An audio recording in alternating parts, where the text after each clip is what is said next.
Sveiki, ar ką nors darote? Ir ar norėtumėte ką nors veikti? Tada eikite su manimi pasigaminti tokios dėžutės, tokio nešiklio arba, jei norite, organizatoriaus. Bet iš pradžių aš tai sugalvojau kaip nešiklį alaus buteliams ir skardinėms. Nuo to priklauso visi matmenys. Tačiau tuo tarpu paaiškėjo, kad tai galima naudoti ir kaip labai universalų dėžutę. Kaip patys matote, čia vienoje yra kažkokie įrankiai, įranga, o ši antra tarnauja kaip toks organizatorius stalo įrankiams, mūsų vasaros valgomajame. Ši dėžutė jau yra kelių metų senumo. Tai dariau iš likučių, nes iš didmeninės prekybos gavau plokščių medžiagą, kuri buvo perklota tokia ypatinga plokštė kažkuo tarp MDF ir plaušų plokštės. Toks lengvas, gana purus ir minkštas. Taigi, jie man tai čia paliko, kad išmesčiau arba sudeginčiau. O aš tai panaudojau be kita ko būtent šiai dėžutei. Kai tai buvo nušlifuota ir padengta laku, paviršius tapo gana tvirtas ir tinkamas naudoti. Tuo metu jungtis dariau naudodamas formos frezą, kuri yra specialiai skirta stalčiams, stalčiukams. Ir čia man tai buvo naudinga, nes tas formos jungtis gražiai laiko klijavimo metu. Tai neslysta. Žinoma, dėl to profilio padidėja ir klijuojamas plotas, todėl jungtis tampa bendrai tvirtesnė. Tada yra ši antroji dėžutė. Ši yra gerokai naujesnė. Ja gaminau palyginti neseniai.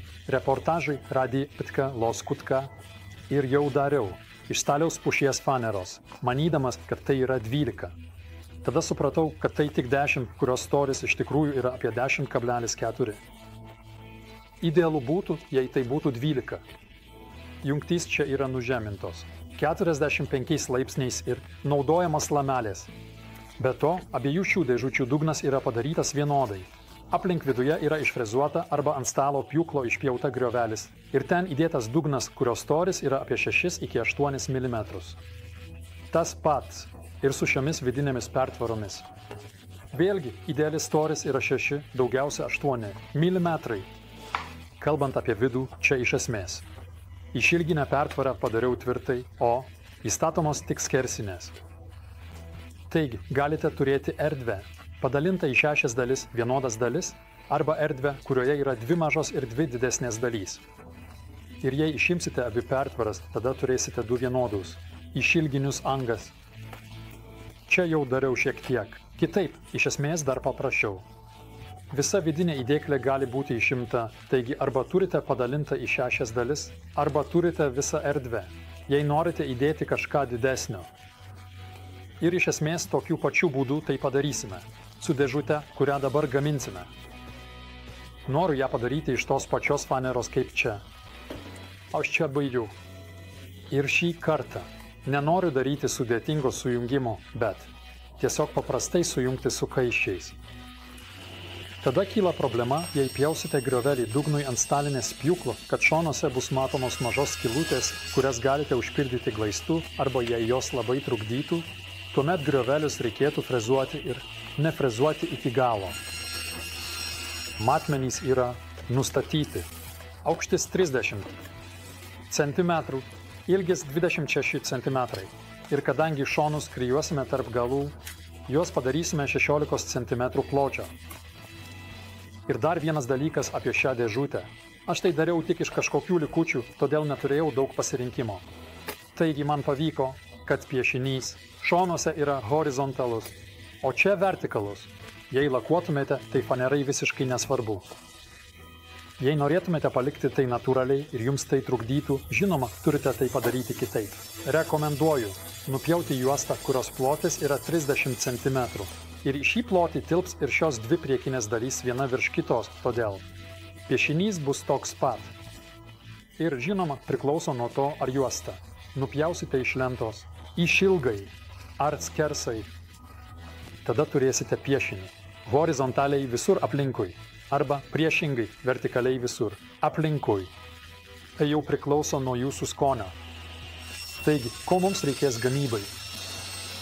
Be medžiagų tai yra 12 mm plokštės ir tada plonesnės, 6 iki 8 mm. Ir šios lazdelės mums geriausia būtų stalinė pjūklas. Išpjausime visus dalis, tada kokį nors pjūklą, kurio išpjausime šios formos pjūvius, ar tai būtų rankinis pjūklas, ar tiesinis pjūklas, juostinis pjūklas. Tai priklauso tiesiog nuo to, ką kas turi prieinamo. Kuo tiksliau pjausite, tuo mažiau reikės šlifuoti ir jums pakaks tik švitrinio popieriaus arba švitrinio audinio ant kokio nors suapvalinto kaladėlės. Tačiau jei nepjausite labai tiksliai, pravers kokia nors galingesnė šlifuoklė, pavyzdžiui, veleninė osciliacinė. Arba galite tai padaryti taip, kaip aš, pasidarydami tik vieną detalę, kurią puikiai nušlifuosite ir naudosite kaip šabloną. Apibrėžkite tai ant kitos detalės, apytiksliai išpjaukite. Ir tada naudodami frezą su guoliu nukopijuokite tą originalų tobulą formą. Ir galite tai daryti tiek kartų, kiek norite. Tai apsimoka, jei darysite daugiau dėžučių. Dabar apie patį sujungimą. Tam naudoju šį kaiščių įrankį iš Unimat ir aš jo paprašiau ne tik todėl, kad šiai dėžutei jis yra visiškai tobulas, bet ir todėl, kad tai yra vienas iš daugelio įrankių, kurie gaminami tiesiogiai Unimas.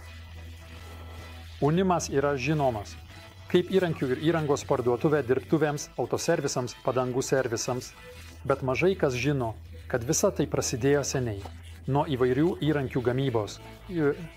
Ta gamyba tęsiasi iki šiol. Manau, kad tai nėra visiškai įprasta, kad tokia internetinė parduotuvė turėtų ir savo gaminius. Taigi, norėjau pirmą pamatyti tą gamybą ir antrą, pasikalbėti apie tai su Unimas savininku. Ar esate tikras, kad jau viskas? Pritvirtinta? Taip. Aš ką tik tai patikrinau. Aš tai patikrinau. Ar galime pradėti? Laukia mūsų dėl to. Laukia tavęs dėl to? Taigi, galiu. Jūs tai uždarykite. Taip.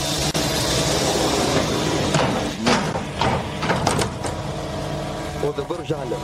Tiesiai žalia, taip. Tiesiai žalia. Tai reikalas dar po stavo. Bet nebijo. Kur tai įskris? Pamatysite. Ir viskas. Ilgą laiką gaminame kaiščių ruošinius. Tai yra pastovus dalykas. Aš nesuprantu, ką tie staliai su tuo daro. Taip, tai tiesiog parduodama. Daugelį metų. Mes tai darome gal 20 metų. Tuo metu čia konkurencinė įmonė. Anka gamino tai iš duralio masyvo. Gražus darbas, gražus amatas. Ir žinoma, neįtikėtinos išlaidos.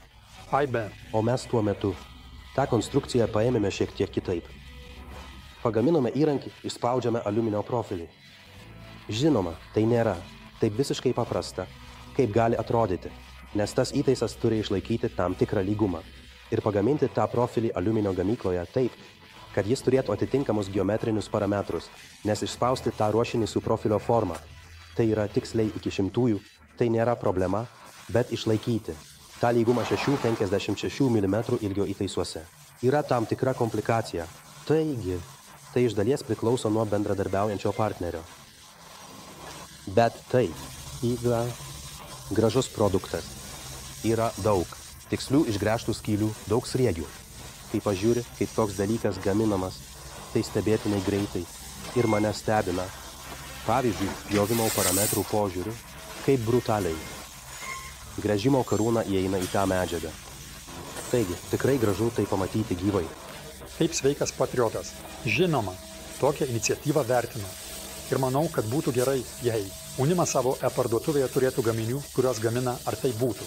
Kaiščių juostos, masyvūs staliaus spaustuvai, šlifavimo volai ar vienarankės spaustuvės. Kažkokį žymėjimą, ar tai būtų Čekijos vėliavėlė, ar pavyzdžiui, pagaminta pas mus. Manau, kad žmonės panašus į mane tikrai tai atkreiptų dėmesį. Na, o vienas iš tų gaminių yra būtent šios kaiščių juostos, kurios gaminamos keliomis skirtingomis versijomis, kalbant apie ilgį ir taip pat gręžimo įvorių skersmenį. Tai iš tikrųjų yra mažiausias gabalas, kuris turi gręžimo įvorės, kurių skersmuo yra 6 mm ir jis idealiai tinka medžiagoms, kurių storis yra apie 12 mm, sujungti.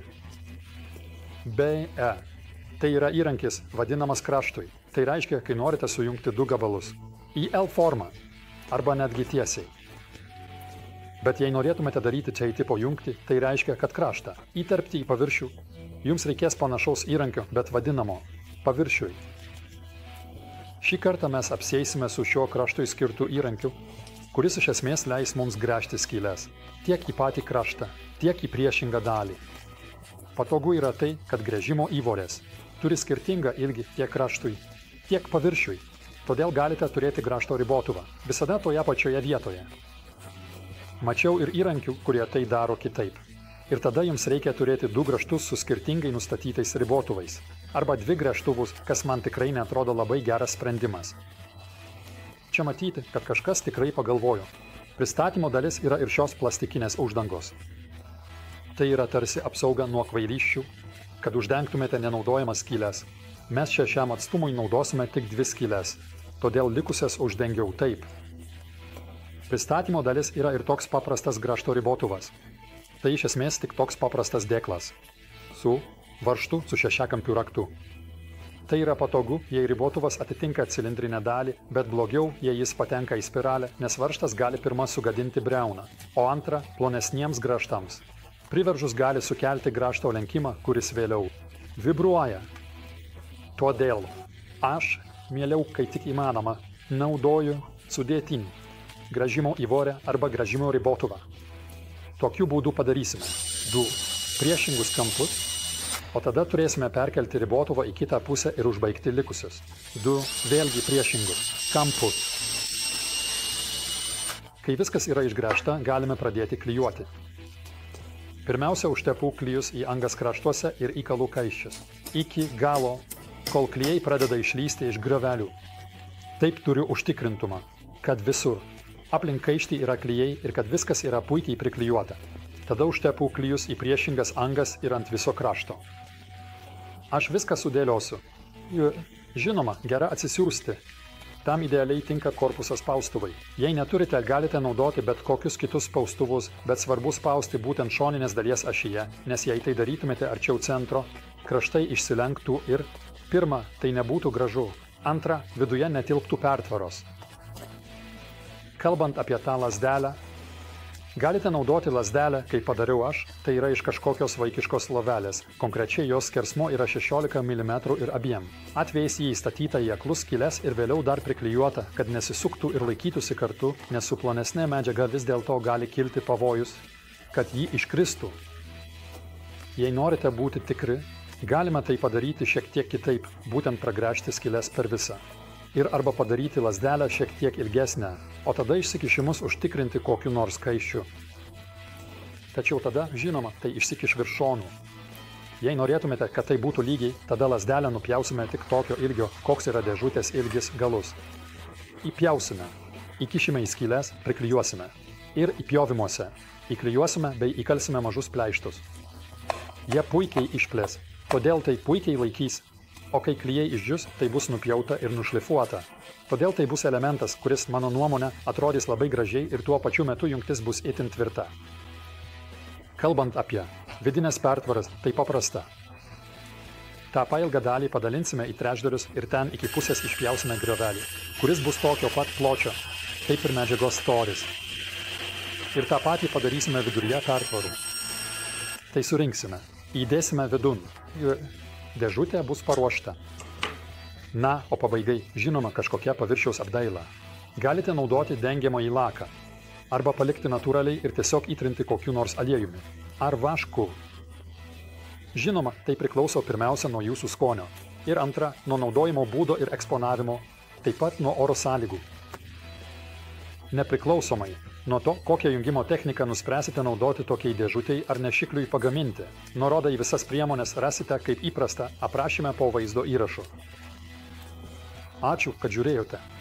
Būkite laimingi ir darykite ką nors.